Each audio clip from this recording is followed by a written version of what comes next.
வேலூர் மாவட்டம் குடியாத்தம் அரசு மருத்துவமனையின் பிணவரை அருகில் துர்நாற்றம் வருவதால் பொதுமக்கள் அவதியடைந்தனர்.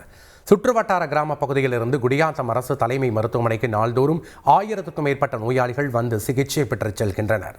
இந்நிலையில் மருத்துவமனையில் உள்ள பிணவரையில் அடையாளம் தெரியாத ஆண் சடலம் ஒன்று கடந்த சில நாட்களுக்கு முன்பு வைக்கப்பட்டுள்ளது.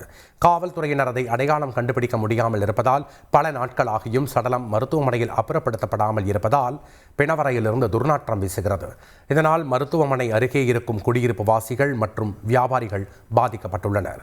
இதுகுறித்து குடியாத்தம் அரசு தலைமை மருத்துவமனை மருத்துவ அலுவலர் மாறன் பாபுவிடம் கேட்டபோது காவல்துறையினருக்கும் தொண்டு நிறுவனத்திற்கும் தகவல் தெரிவித்துள்ளதாகவும் உடலை அப்புறப்படுத்த நடவடிக்கை மேற்கொள்ளப்பட்டு வருகிறது என்றும் தெரிவித்தார். திருவல்லிக்கேணியில் வங்கியை கொள்ளையடிக்க முயன்ற விவகாரத்தில் கைதான கொள்ளையனுக்கு குரல் பரிசோதனை நடத்தப்படுகிறது. சென்னை திருவல்லிக்கேணி வாலாஜா சாலையில் SBI வங்கியில் நடந்த கொள்ளை முயற்சி தொடர்பாக வடமாநில கொள்ளையனை திருவல்லிக்கேணி போலீசார் கைது செய்துள்ளனர். ஆனால் வாய்ப்பேச முடியவில்லை, காதும் கேட்காத நிலை என்பதால் பெயர் விவரங்கள் எதுவும் பெற முடியாத நிலையில் போலீசார் உள்ளனர். இதனால் பழைய குற்றவாளியா என பட்டியலை ஆய்வு செய்து வருகின்றனர். இந்நிலையில் கைதான கொள்ளையனுக்கு குரல் பரிசோதனை செய்யவும் கேட்கும் திறன் இருக்கிறதா என்பது தொடர்பாக பரிசோதனை செய்யவும் ராஜீவ்காந்தி அரசு மருத்துவமனைக்கு போலீசார் அழைத்துச் சென்றுள்ளனர். அங்கு மருத்துவ பரிசோதனை நடத்தப்பட்டு வருகிறது. மேலும் வாய்ப்பேச முடியாதவர்களிடம் பேசும் வல்லுநர்களை வைத்து கொள்ளையனிடம் விசாரணை நடத்தி வாக்குமூலம் பெற உள்ளனர்.